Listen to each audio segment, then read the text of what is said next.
Hey, DST fans, friends, and followers. This is Stalker coming at you.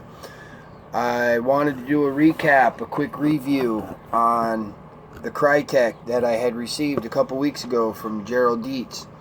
I made a few changes, and I figured now it's kind of time to give a pros and cons and a review of what I feel about this weapon on the field and put into gameplay. So first, let me say that I have the Krytac Triton SPR. This gun is a really well built gun. It's solid. It's mostly an aluminum base. Out of the box, it comes with a 350 round high cap. It is a 420 feet per second spec gun. With that being said, it comes with the inner barrel is a 416 millimeter barrel. It has a small Tamira. If I'm not mistaken, it's a 6.04. It has a 13-inch free flow key mod handrail. And again, these are the things that I've already broke down. Now, let me say what I've done to this so that you know the changes that I've made and what I feel about this on the field.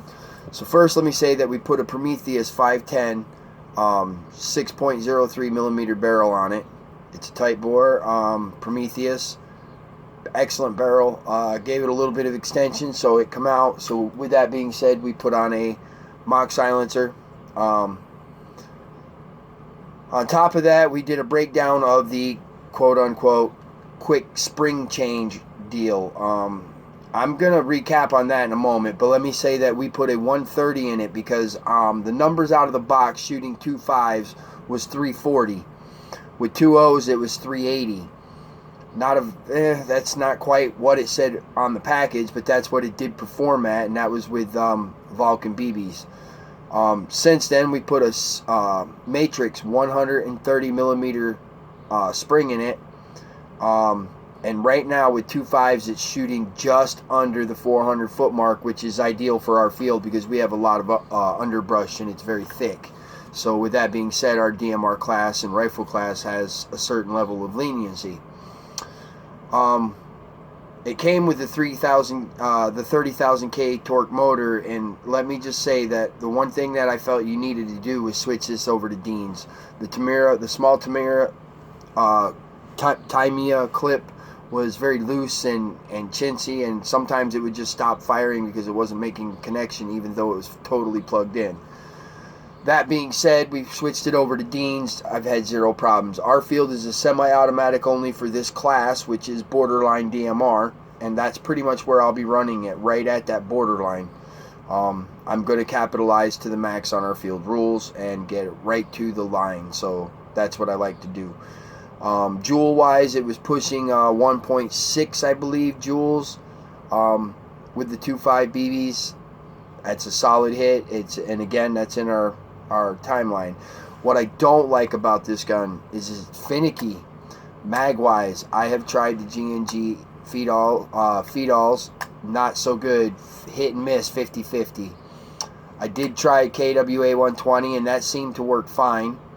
I also tried a PMag 120, and that seemed to work okay, but they were older mags, so that wasn't really fair to say when I had a misfeed if it was the gun not able to, or the mag not able to keep up with the feed, or if it was what the gun just didn't like it and it double feed. I have also tried the Elite Force throwaways, as we call them. They seem to work okay. They hang up a little bit, but again, they're older mags. I'm not trying them as a new mag. I wish that my RM4 mags would have been in there, would have been compatible, because those are my favorite 60 round. That's more like what I like to play with. That being said, let's see, the quick change spring. Let me tell you, it's not a quick change spring. Krytac did a great job with this gun. They just mislabeled that title. It is a convenient change spring. You still have to basically tear down the gun to get to the gearbox to be able to change the spring out. There's only one company I've seen that I've experienced that truly was a quick change spring, and that was the KWA RM4 series, the recoil guns that they recalled and discontinued. those were truly a quick change spring. 30 seconds in and out, done. No major tearing apart. You took out one Allen wrench, pulled out the buffer tube, changed your spring, put it back in, and you were up and running. The problem is the gearbox couldn't handle any upgrades. They came with a 120, and they should have stayed with a 120 because they started to crack and fall apart. But I'm not here to review the KWA. My personal feelings of this gun, and I'll see if I can't get a better full picture of how it looks for me being set up.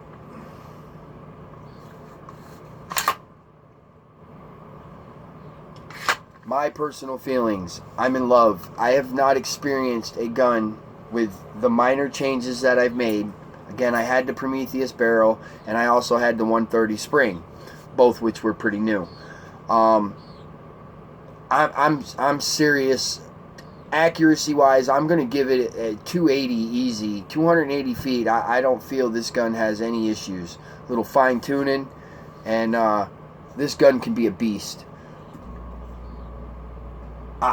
I don't think it would have a problem doing 300 feet, 100 yards. I mean, I was shooting long distances, and on our field it's semi-auto, and man, I was impressed. I don't want to make any more changes to it at this point. I might consider something to the hop-up later, but this comes with a rotary dial hop-up, and it has the markings on it, so I know that right now I believe I'm set at a 7 or a 6, and that's my 2.5s.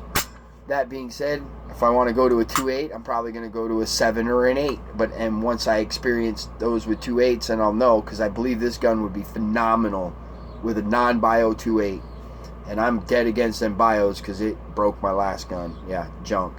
So no non-bios no bios for me, non-bios only. This gun has the potential to really rock the field and be a game changer.